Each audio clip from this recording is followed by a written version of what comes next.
Mon image de l'open space, c'est d'abord la collègue qui mange des sushis devant son ordinateur à midi parce qu'elle n'a pas le temps, et ensuite elle jette ses boîtes plastiques dans la poubelle et il y a une odeur de sauce soja qui flotte pendant les 3 heures qui suivent. Mais surtout l'open space, c'est voir tout le monde, tout le temps. On peut vérifier d'un coup d'œil l'écran du collègue de gauche, il n'y a aucun échappatoire pour ne pas entendre cet autre-là, parce que à chaque fois qu'il se déplace, il peut pas s'empêcher de faire une blague, un commentaire, bref, un truc qui s'entend. Et puis, au fond, dans un cube transparent avec des stores, il y a le chef, celui qui n'a pas à sentir l'odeur de la sauce soja. Avec le Covid, on a entendu beaucoup de gens annoncer la mort de l'open space. Est-ce que vivre avec ce nouveau virus, ça veut dire cloisonner les espaces de travail ? Judith Chettrit s'est sérieusement penchée sur la question. Et spoiler, la fin de ces grands espaces de bureaux, ça n'est pas pour tout de suite, même si l'open space évolue. Dans cet épisode, Judith Chettrit est allée visiter les locaux de Orange, où elle a rencontré Laurent Bandelier, délégué central adjoint de la CFDT de l'entreprise. Elle a aussi échangé avec Pascal Diby, ethnologue, plus précisément ethnologue du bureau, et enfin avec Olivier Cross. Il conseille les entreprises sur l'aménagement de leurs espaces de travail. Je m'appelle Marie Semelin, vous écoutez peut-être cet épisode en faisant semblant de travailler à votre poste et avec un air super sérieux, et là vous avez peut-être souri sous votre masque. Bienvenue dans Travail en cours.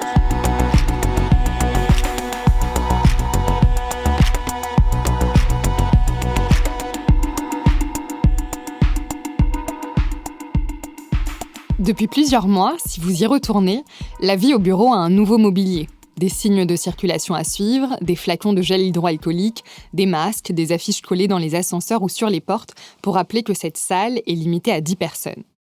Il y a des nouvelles habitudes aussi. Le mètre de distance, la désinfection des mains et des écrans, le salut du coude. Et au siège d'Orange à Paris, je n'y échappe pas quand je retrouve Laurent Bandelier. Il est délégué central adjoint de la CFDT. Il y a eu un chamboulement depuis le début de cette année sur l'aménagement des open space, c'est qu'on a condamné les positions de travail pour que les gens soient plus forcément face à face à cause de la crise sanitaire, pour qu'ils soient plus forcément face à face ni côte à côte, de façon à respecter les distanciations sociales. Chez Orange, il y a beaucoup d'open space. Laurent Bandelier ne sait pas exactement quelle en est la proportion parmi leurs espaces de travail, mais c'est devenu un aménagement commun depuis une bonne quinzaine d'années. Aujourd'hui, environ un tiers des Français travaillent en open space. Et ces bureaux partagés en espace ouvert, il faut justement les aménager autrement depuis la Covid-19 pour respecter la distanciation sociale. Il y a plus de promiscuité entre les postes et ce n'est pas évident de contrôler tous les déplacements. Alors, il y a eu des vitres en plexiglas, un renouvellement plus fréquent de l'air et de la ventilation. Maintenant, l'impact, c'est s'il y a plein de monde sur un open space, à partir du moment où quelqu'un arrive à déclarer, à dire je suis qu'à contact ou je l'ai attrapé, c'est tout le plateau qui est impacté. J'ai vu sur un site où j'ai l'habitude d'aller, tout un étage fermé. Car les open space, ce sont aussi les toussotements, les éternuements des collègues. Et il n'y a aucune cloison pour nous en protéger. On partage le même air où stagnent des nuages de gouttelettes peut-être contaminés. Le bureau, c'était un lieu un peu sale. Tout le monde était un peu sale, même les gens qui y allaient. Il y avait un problème d'hygiène réel, général. Il faut savoir quand même que toute la France a été équipée de salles de bain qu'en 1970. C'est-à-dire qu'on a été un des peuples les plus sales du monde pendant longtemps. Et le bureau, il en était un des endroits où on transpirait ce qu'était la société. La personne qui me décrit cette image très peu ragoûtante des bureaux, c'est Pascal Diby, ethnologue et auteur d'une ethnologie du bureau. Alors bien sûr, depuis, les conditions d'hygiène ont énormément changé. Mais en open space, les conditions sanitaires ne sont pas toujours idéales. Déjà en 2013, une étude menée sur plus de 1800 travailleurs suédois a montré que les personnes qui travaillent en open space sont 2 fois plus souvent en arrêt maladie de courte durée que celles qui travaillent dans des bureaux fermés. Une étude danoise et une étude canadienne ont eu des résultats similaires. Donc si en temps normal, on tombe plus souvent malade en open space que dans un bureau fermé, autant dire qu'avec la Covid-19, l'open space pose question. On a pu lire dans la presse au début du mois de mai et après, ça n'a pas duré. Des articles, effectivement, qui traitaient de la question est-ce la fin de l'open space ? Pourquoi venir au bureau ? Pour y faire quoi ? Et du coup, quelles sont les natures d'espace dont on a besoin et quelles sont les surfaces dont on a besoin ? Olivier Cross, que vous venez d'entendre, est à la tête d'une équipe qui conseille les entreprises sur l'aménagement de leurs espaces de travail chez CBRE, un groupe américain de conseil en immobilier d'entreprise. Dès qu'il m'a accueilli, il m'a tué le suspense. C'est loin d'être la mort de l'open space chez ses clients. Régulièrement, on nous oppose, quand on propose un aménagement où il y a une part d'espace ouvert plus importante le point de départ. On nous dit, mais c'est curieux parce que il y a beaucoup d'entreprises qui se recloisonnent. Je n'en connais pas. Je suis spécialiste de ce domaine-là depuis des années et des années. Je ne connais aucune entreprise qui, significativement, j'entends qu'il peut y avoir toujours un endroit où une équipe a été recloisonnée parce que c'était un call center et que c'était un non-sens de ne pas l'avoir fait avant. C'est plutôt ça. Mais il n'y a aucun mouvement de fond, ni même d'une entreprise qui soit passée de l'open space à du bureau cloisonné. Donc, c'est un mythe urbain de penser qu'il va y avoir un recloisonnement dans une logique de balancier. Quand j'ai commencé à creuser le sujet, j'ai rapidement compris que la période actuelle était loin d'être le premier procès de l'open space. Un moment où on décortique sa valeur ajoutée, mais surtout ses nuisances. Pour Pascal Diby, la question de l'open space est un serpent de mer du bureau. Ça n'arrête pas de venir et de repartir comme questionnement sur la manière de travailler. C'est cyclique un petit peu, le rapport comme ça, avec un désir de rassembler les gens dans un espace commun, et puis après un éclatement dans des espaces individuels, et puis on revient un siècle plus tard à la question. Et en fait, ça a toujours été comme ça, un truc qui arrive, qui repart, etc. Pascal Diby date les premiers open space au Moyen-Âge, avec les scriptoriums. Ces salles dans les abbayes où des moines copiaient manuellement et illustraient côte à côte des livres avant l'invention de l'imprimerie. Plus tard, on voit d'autres exemples apparaître qui naissent de la volonté des chefs de surveiller leurs équipes. Il faut savoir que le Louvre a brûlé dans les années 1760 et que la question a été de reconstruire justement les bureaux qui étaient à l'intérieur de Louvre, qui étaient essentiellement le ministère des Finances. Et en fait, on l'a fait à l'imitation des systèmes panoptiques anglais, avec cette idée bien archaïque qu'il faut absolument qu'on contrôle et surtout qu'on surveille les gens qui viennent au bureau. Et donc, on a proposé un open space à l'anglaise. Ça a été très, très mal vécu. Et puis, la question s'est reposée une seconde fois en 1871. Cette fois-ci, ça a été la Commune. À nouveau, le Louvre a brûlé, les Tuileries ont brûlé. Et on a à nouveau reconstitué. Et là, il y a une levée de bouclier pour ne pas accepter les open space, chacun voulant son bureau. On a recommencé à construire des bureaux avec cloisons à l'intérieur du Louvre, par exemple. Donc, il faut savoir que c'est cyclique, cette demande-là. Elle est à la fois... Alors, ça ne vient pas de la part des gens, ça vient de la part des entrepreneurs, des entrepreneurs. Et en fait, on fait des lieux où on peut surveiller le plus de gens. Ce qui va contribuer au développement de l'open space, c'est surtout l'organisation plus scientifique, plus rentable de l'espace de travail dans le secteur tertiaire, avec quelques grandes compagnies américaines d'assurance qui ouvrent la voie à des bureaux ouverts avec de basses cloisons entre eux pour mieux coordonner le travail sur des dossiers. La Lloyd a eu une importance considérable, effectivement, pour la mise en place d'un système de rentabilité administrative, d'une certaine façon. Les assurances demandent une paperasserie importante. Et là, le fait que, par exemple, à Chicago ou à New York, l'espace ait commencé à manquer, on a commencé à monter des gratte-ciel pour la réalité. Et cette fois-ci, on a commencé à rationaliser absolument la production administrative. Et les assurances sont les premières à avoir voulu aller le plus vite possible. Évidemment, une assurance, c'est un cas de sinistre, donc il faut le régler assez rapidement. Et là, je pense que l'open space a tout son sens, au sens dans la mesure où les gens doivent communiquer entre eux, passer d'un bordereau à un autre. Donc, on n'a pas encore de système informatique comme on a des ordinateurs aujourd'hui. Et là, ça a été vraiment, on le dit d'ailleurs, c'est la taylorisation de la production administrative, enfin, production en tout cas de bureaux. Et là, quelque chose se met vraiment en place qui va déteindre sur l'ensemble des systèmes de gestion, quoi. La diffusion des open space va continuer à se faire par cycle tout au long du XXe siècle. C'est aussi ce que me raconte Olivier Cross. Assez paradoxalement, si vous regardez des images du monde bancaire ou d'autres mêmes entreprises dans les années 30, entre deux guerres, vous avez beaucoup d'open space. Et puis, à partir des années 50 et 60 surtout, il y a eu le développement du statut de cadre en France en particulier, mais aussi en Allemagne, etc. Et donc sont arrivées des hiérarchies intermédiaires en nombre qu'il a fallu récompenser, structurer. Et donc, dans les années 60-70, on est arrivé vers des espaces qui étaient beaucoup plus cloisonnés finalement qu'ils ne pouvaient l'être avant la Seconde Guerre mondiale. C'est déjà un premier paradoxe dont on n'a pas forcément conscience. Et c'était d'ailleurs, probablement, la bonne réponse aux besoins du moment. Parce qu'à ce moment-là, le travail est essentiellement individuel, prévisible, nécessité de la concentration. Et donc, finalement, le bureau individuel ou le bureau partagé, c'est le meilleur format spatial pour répondre à cette demande-là.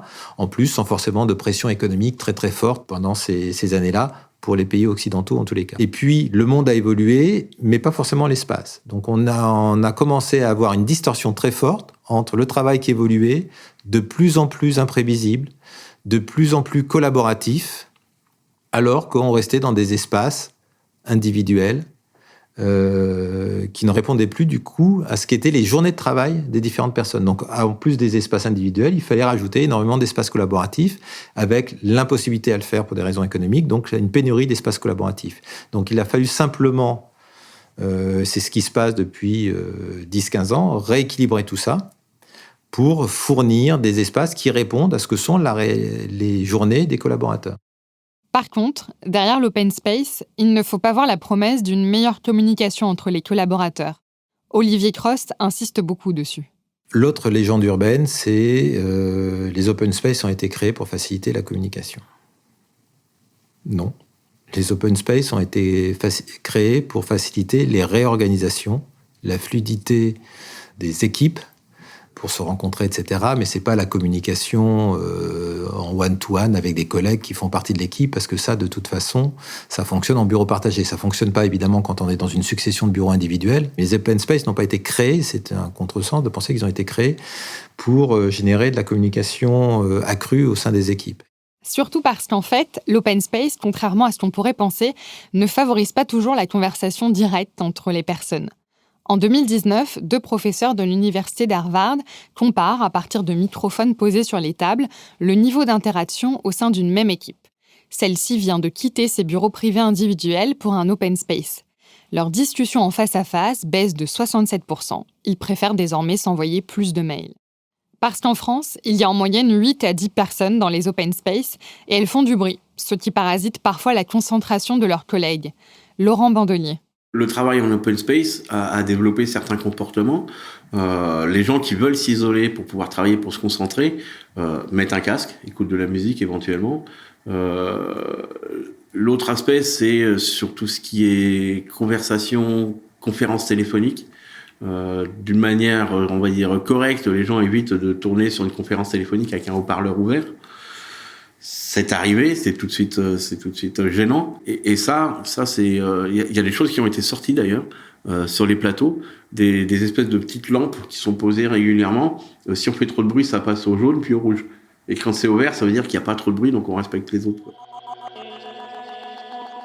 C'est pourquoi le type d'espace de travail compte quand on mesure les critères de la qualité de vie au travail. D'après un baromètre Actineo publié en 2019, ceux qui travaillent dans un bureau individuel fermé se disent plus satisfaits que ceux qui se trouvent dans un espace ouvert avec plus de 10 personnes. Donc si l'open space nuit à la concentration, mais aussi à la communication, et qu'en plus, on est plus susceptible d'y tomber malade, alors pourquoi est-ce que cette organisation du travail, avec renfort de plexiglas, survit ? Parce que l'argent. Un autre argument qui est avancé pour les open space, c'est le gain financier potentiel par rapport à des espaces qui seraient significativement plus cloisonnés. C'est en partie vrai, puisque quand on regarde l'architecture d'un immeuble, finalement, l'open space permet d'aller conquérir la circulation comme étant un espace quasiment non pas de travail, mais c'est en partie le cas quand même, permet d'avoir un mètre carré finalement plus efficient grâce à l'open space. Et l'open space permet de gagner de l'argent non seulement en économisant des mètres carrés, mais parce que par la suite, cela voudra dire que même si on doit réorganiser des équipes, comme il n'y a pas de cloison à abattre ou à remettre sur pied, on va aussi faire des économies. Au fur et à mesure du temps, au fur et à mesure des années, puisque quand on est en open space et en flex office, on a besoin de faire relativement peu de réaménagement à chaque fois qu'il y a une réorganisation, là, sur la durée de vie d'un immeuble, on y gagne assez significativement. Parce que pour Olivier Cross, l'open space, c'est la promesse de la réactivité. Quand on dit que l'open space facilite l'agilité, c'est entre autres parce que ça évite d'interroger trop significativement toute la technique de l'immeuble quand on décide de réorganiser des équipes. C'est-à-dire qu'une cloison, quand vous maintenez un immeuble, c'est un problème. C'est-à-dire si une équipe grandit et qu'il y a des cloisons, ça devient un problème parce qu'il faut déplacer les cloisons, c'est coûteux, voire ce n'est pas possible, et ainsi de suite. Dire que telle équipe fait 10 personnes aujourd'hui, dès lundi matin, par une note de service, elle en fait 12 et on ne change rien à l'espace. Que telle équipe se déplace et va désormais travailler à côté de telle autre équipe et on ne réorganise pas massivement l'espace. Bien sûr, il faut faire des adaptations, mais à la marge. Voilà. Donc, quand on dit que l'open space permet l'agilité, c'est l'agilité liée au fait que les organisations, maintenant, sont extrêmement mouvantes. Avant, on changeait d'organisation. Alors, avant, on changeait d'organisation tous les 5 ans. Après, tous les 3 ans. Et maintenant, on a des entreprises qui changent d'organisation tous les 6 mois, quasiment. C'est-à-dire qu'ils passent d'une organisation matricielle par produit à une organisation où la dominante, c'est plutôt la géographie, et ainsi de suite, après l'expertise, et ainsi de suite. L'enjeu économique pour les entreprises est énorme, car elles ne sont pas toujours propriétaires de leurs locaux et que l'immobilier est leur deuxième poste de dépense. Maintenant, depuis plusieurs années, ce qui est déployé, c'est ce qu'on appelle l'activity-based workplace, en très bon français. Donc, organisation de l'espace par activité. Donc, c'est certes des postes de travail en espace ouvert, mais qui sont complétés par énormément d'espaces support pour téléphoner, pour se concentrer, pour se réunir de manière formelle ou informelle, pour se détendre, pour de la rêverie, pour des services donnés aux utilisateurs, etc. C'est beaucoup plus large que simplement le fait d'être dans un champ de bureaux ouvert. Si on regarde les entreprises de grande taille, allez, on va être au-delà de 100 ou 250 personnes, là, globalement, on peut dire que quasiment tous les projets, en tous les cas, tous les nouveaux projets, sont très majoritairement en open space. Et quand je dis très majoritairement en open space, c'est 90-95% des postes de travail sont en espace ouvert. Et sur tous les projets que l'on lance depuis 3-4 ans, il y a toujours une part de flex office. Pour survivre, l'open space s'adapte, toujours dans une logique de réduction des coûts de l'immobilier. Et la dernière adaptation en date de l'open space, c'est le flex office. Le flex office, c'est partir du constat qu'il y a tous les jours des postes qui ne sont pas occupés, parce que les gens sont malades, en congé, en télétravail ou chez des clients. Concrètement, avec le flex office, il n'y a plus de bureaux attitrés. Les gens tournent sur les postes en fonction des disponibilités. Et avec cette organisation, il y a souvent moins de places de bureaux que de salariés. Le syndicaliste Laurent Bandelier suit très attentivement ce dossier chez Orange depuis quelques années. Le flex office a commencé à apparaître chez Orange essentiellement sur 2 grands projets. Le premier qui est ce projet emblématique Lyon 2020 de nouveaux locaux, d'un nouveau campus sur Lyon, proche de la Part-Dieu, où là on a commencé donc à découvrir les aménagements flex office. Et l'autre gros projet, ça a été la reprise de locaux sur la Défense, un endroit qui s'appelle Cœur Défense, pour les services communication entreprise, où on a commencé à aménager des locaux en flex office, c'est-à-dire où les endroits où les salariés n'avaient plus de position de travail attribuée. Maintenant, derrière, il y a eu des cas, alors j'espère que ça s'est amélioré depuis, parce que j'ai pas eu de retour, mais sur Cœur Défense, par exemple, il y a des collègues qui sont arrivés le matin, il n'y avait plus assez de places disponibles. D'autre part, aujourd'hui, le flex office provoque des comportements où les gens vont réserver des salles de réunion, puisque on a des systèmes de réservation de salles de réunion informatisés, vont réserver des salles de réunion de façon à pouvoir se réunir et travailler la journée en équipe. Pas forcément pour tenir une réunion. Et dans certains locaux, il y a des règles qui avaient été établies. Ok, tu prends une salle de réunion pour 2 heures, et ben pendant ce temps-là, la position sur laquelle tu étais, tu dois tout virer, et cette position devient disponible pendant 2 heures. Cette position de travail. Ce qui fait que quand on sort de salle de réunion, si toutes les positions sont occupées, on ne sait plus où se mettre. Pour lui, le flex office, c'est sans doute la métamorphose lente du bureau qui va être accélérée par la Covid-19. Et le fait que des salariés en télétravail ne viennent plus que 2 à 3 fois par semaine au bureau. Maintenant, ne pas avoir forcément un endroit attribué, il y a des tas de métiers qui en ont l'habitude.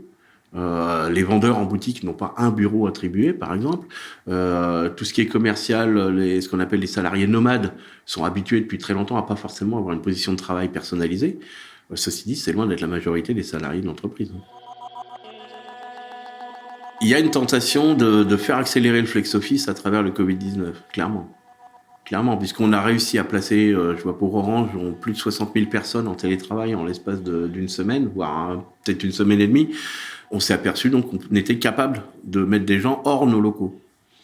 Maintenant, les gens qui sont en flex office, il y a des choses, ça pourra pas fonctionner. Il y a des équipes qui ont vraiment des spécificités métiers. Je vois entre autres les gens qui travaillent sur tout ce qui est transactions boursières au sein de l'entreprise, les acquisitions qu'on va faire. On peut pas se permettre de travailler en open space ou en flex office. Les données sont trop confidentielles. Et les gens qui travaillent des contrats fournisseurs, c'est pareil, il y a des notions de confidentialité qui doivent être maintenues. Donc tout ça, il y a des métiers qui sont vraiment pas adaptés à cet aspect flex office. Tous mes collègues qui travaillent dans la cybersécurité, c'est pas forcément adapté. L'aménagement flex office, aujourd'hui, il est quand même fait plutôt de façon plutôt maligne, on va dire. Il y a ce qu'on appelle des clusters. Alors, c'est pas des clusters Covid. Cluster, c'est un vieux terme de géographie. Hein. C'est une zone dans laquelle tout le monde fait à peu près la même chose, hein, comme un quartier d'affaires ou un quartier commerçant. Donc, on a les clusters dans les locaux qui sont quand même réservés par rapport à une direction. En 2019, 14% des actifs auraient déjà goûté au flex office, surtout dans des grandes entreprises comme la BNP, Accenture, Danone, Sanofi ou très récemment PSA. Chez CBRE, l'entreprise où travaille Olivier Cross, c'est aussi le cas depuis 2 ans, à l'exception du PDG et de ses 2 assistantes. Le taux d'occupation d'avant, je ne le connais pas. Ce que je sais, c'est qu'ici, on est à un taux de flex relativement, d'ailleurs, pas si agressif que ça. On doit être à 0,8 postes de travail par collaborateur. On est, je crois, sur le siège social ici, 650 personnes pour à peu près 540 positions de travail. Et ça fonctionne très, très, très bien. Il y a parfois des grippages sur certains étages parce qu'on s'est trompé dans le niveau de taux de présence et les pics de fréquentation, mais ça, l'avantage du flex, c'est qu'on le réajuste extrêmement facilement. Il suffit de dire que le quartier de telle équipe va de tel à tel endroit et finalement, on redonne la souplesse nécessaire. Et pour lui, c'est rentable si c'est implanté dans des open space et à condition d'avoir bien discuté des règles avant avec les salariés et entre les équipes. Le principe de base du flex office, c'est l'autorégulation. On ne réserve pas son espace avant de venir. On se base sur les statistiques de présence en général, le nombre de bureaux offerts et des ratios qui font que, sans plus d'organisation que ça fonctionne. Et pour que cet équilibre fonctionne et qu'on puisse aller vers vraiment une révolution des espaces de travail, vers de la réservation beaucoup plus significative et donc du coup vers de l'hôtellisation, c'est-à-dire un fonctionnement vraiment sur réservation, y compris dans les espaces ouverts, probablement avec beaucoup de services, beaucoup d'animations sur site. En 2009, le siège Alcatel-Lucent de Vélizy était passé en flex office, un pionnier. Et 4 ans plus tard, Stéphane Dubled, élu CGT du site qui a fermé depuis, écrivait dans les colonnes du Monde que les flex office ont été très mal vécus. Pour lui, le flex office est, je le cite, ressenti comme une économie de bout de chandelle réalisée sur le dos des salariés. Cela peut aussi virer au jeu des chaises musicales, où c'est la course aux réservations, aux places que l'on garde pour les collègues et amis, et au surbooking stressant. Plus largement, en 2017, selon un sondage d'Opinionway, beaucoup de Français disent ne jamais avoir entendu parler de ce modèle. Et 2 bons tiers d'entre eux y seraient défavorables si l'idée leur était soumise au travail. Chez Orange, selon la CFDT, le flex office est un choix qui pourrait être fait sur une 20aine d'autres projets immobiliers en cours. Vous venez d'écouter Travail en cours. Judith Chetrit a réalisé cet épisode sur les open space. Si vous voulez nous raconter une histoire à propos de votre travail, vous pouvez nous écrire à hello@louismedia.com. Louise Emerlet est chargée de production. La musique est de Jean Thévenin et Cyril Marchand est à la réalisation. Le mix a été fait par Olivier Baudin. Marion Gérard est responsable de production et Maureen Wilson, responsable éditoriale. Mélissa Bounois est à la direction des productions et Charlotte Pudlowski à la direction éditoriale. Vous pouvez nous retrouver là où vous avez l'habitude d'écouter vos podcasts. Deezer, iTunes, Spotify, SoundCloud. Vous pouvez aussi nous laisser des commentaires et des étoiles. Et si l'épisode vous a plu, n'hésitez pas à en parler autour de vous. Et si vous aimez ce podcast, découvrez les autres podcasts de Louis. Émotion, Une autre histoire, Le Book Club, Entre, Injustice. À bientôt.